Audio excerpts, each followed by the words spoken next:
చెడు స్త్రీలకు ఉండే 7 ముఖ్యమైన లక్షణాలు ఏంటో మీకు తెలుసా? జాగ్రత్తగా గమనించుకోండి.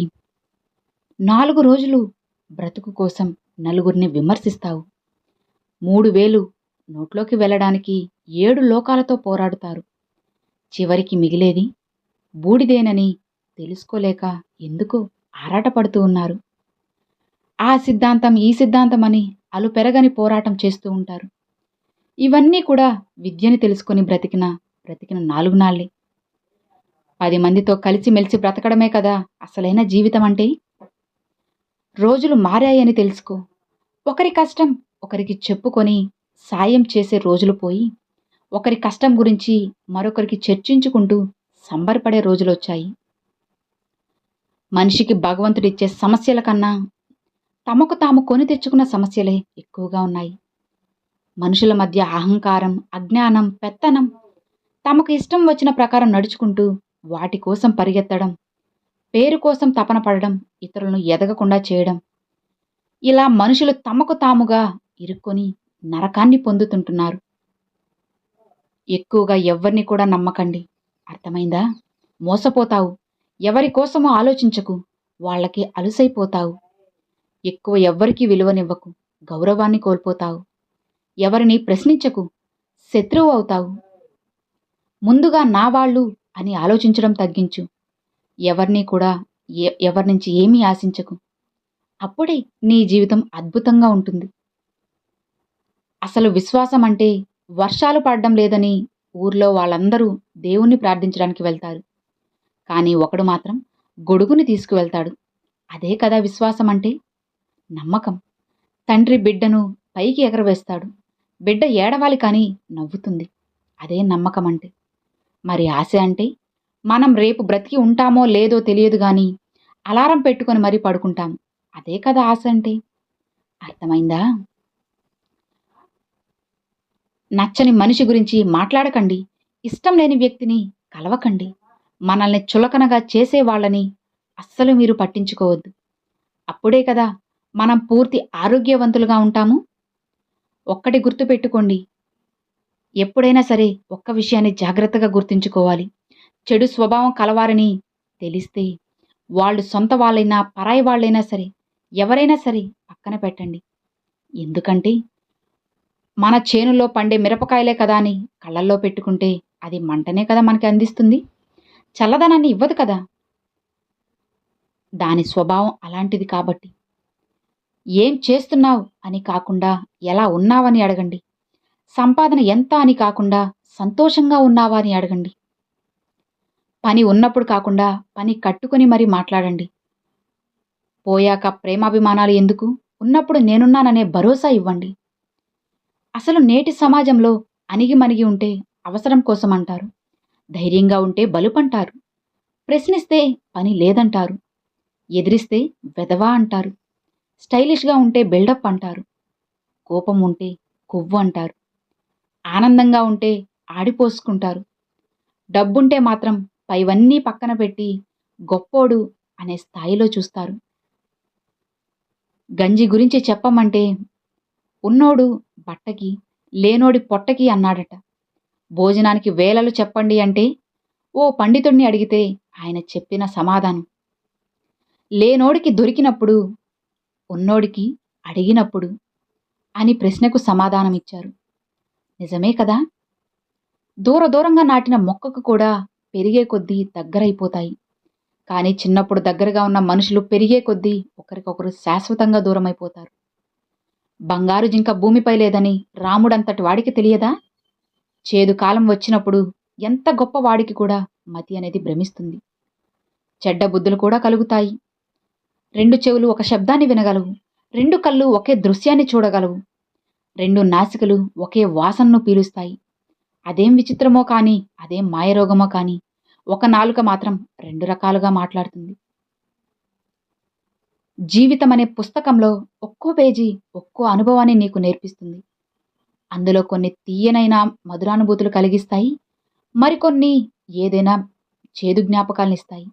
ఏదైనప్పటికీ జీవితంలో మంచి, చెడు, సుఖం, దుఃఖం అన్నీ ఉంటాయి. మంచితో కూడిన సుఖం అందరితో పంచుకోవాలనిపిస్తుంది. చెడుతో కూడిన దుఃఖం ఒంటరిగానే భరించాల్సి వస్తుంది. ఇదే కదా జీవిత సత్యం అంటే. ఇల్లు కాలి బూడిదైతే పరిహారం దొరకపోవచ్చు, కానీ కలలు కాలికి బూడిదైతే పరిహారం ఇచ్చేదెవరు? అవకాశం వర్షిస్తే గొడుగు అడ్డం పెట్టవచ్చు.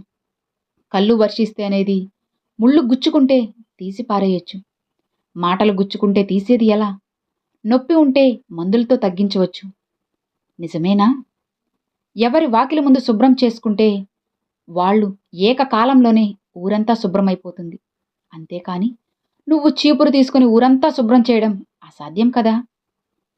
అలానే నువ్వు ఒక్కడివి నీతిమంతుడివైతే చాలు, మిగతా వాళ్ళని బాగు చేయాలనే పని నీ నెత్తిన పెట్టుకోకు.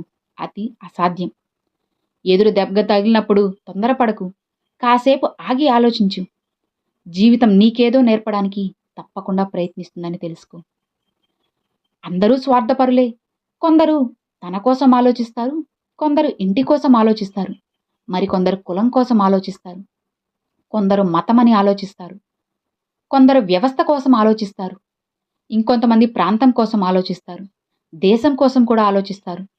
చివరికి సన్యాసులు కూడా మోక్షం కోసం ఆలోచిస్తారు. ఒక్క విషయం గుర్తుంచుకోండి, ఎవరైతే మన కోసం శ్రద్ధ తీసుకుంటారో వారిని మనం ఏడిపిస్తాము. అది ఎవరంటే తల్లి, తండ్రి, భార్య, భర్త. ఎవరైతే మన కోసం శ్రద్ధ తీసుకోరో వాళ్ళ కోసమే మనం ఏడుస్తాము. వాళ్ళు ఎవరంటే సంతానం. ఎవరి కోసమైతే మనం శ్రద్ధ తీసుకుంటామో వాళ్ళు మన కోసం ఎప్పుడూ ఏడవరు. అదే కదా సమాజం. నిజమేనా? మనల్ని అర్థం చేసుకునే వాళ్ళకి మన రూపంతో అవసరం లేదు, మన మనసుతోనే పని. మనల్ని బాధ పెట్టే వాళ్ళకి మన మనసుతో అవసరం లేదు, వారి అవసరంతోనే పని. మన చెలిమి కోరే వాళ్ళకి మన స్తోమతతో అవసరం లేదు, మన వ్యక్తిత్వంతోనే పని. మనల్ని దూరం పెట్టే వాళ్ళకి మన ఫీలింగ్స్తో అవసరం లేదు, వాళ్ళ స్వార్థంతోనే పని. నిజమేనా? స్వర్గంలో అన్నీ ఉన్నాయి, కానీ చావు అనేది లేదు. భగవద్గీతలో అన్నీ ఉంటాయి, కానీ అబద్ధాలు ఉండవు. ప్రపంచంలో అన్నీ ఉన్నాయి, కానీ ప్రశాంతతే లేదు. కానీ ఈరోజు అందరి దగ్గర అన్నీ ఉన్నాయి, కానీ మనశ్శాంతి అనేది అస్సలు లేదు. గలగలా మాట్లాడే గొంతు మోగబోయింది అంటే మనసుకి ఎవరెంత గాయం చేశారని అర్థం.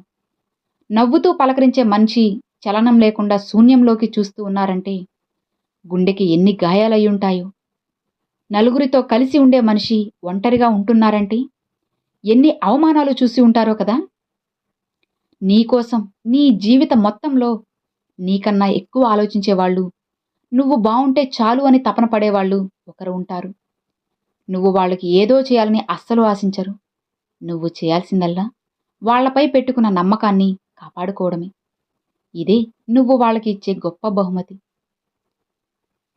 డబ్బు నుంచి వచ్చే ప్రేమ దీపం లాంటిది. అది నూనె ఉన్నంత వరకే వెలుగునిస్తుంది.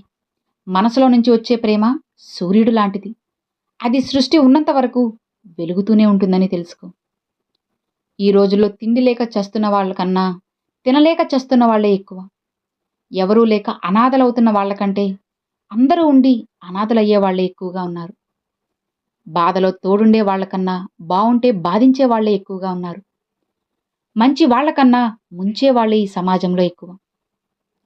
చెడు స్త్రీలకు ఉండే 7 ముఖ్యమైన లక్షణాలు ఏంటో తెలుసా? 1, ప్రతి క్షణం శృంగారం గురించే ఆలోచిస్తూ ఉంటారు.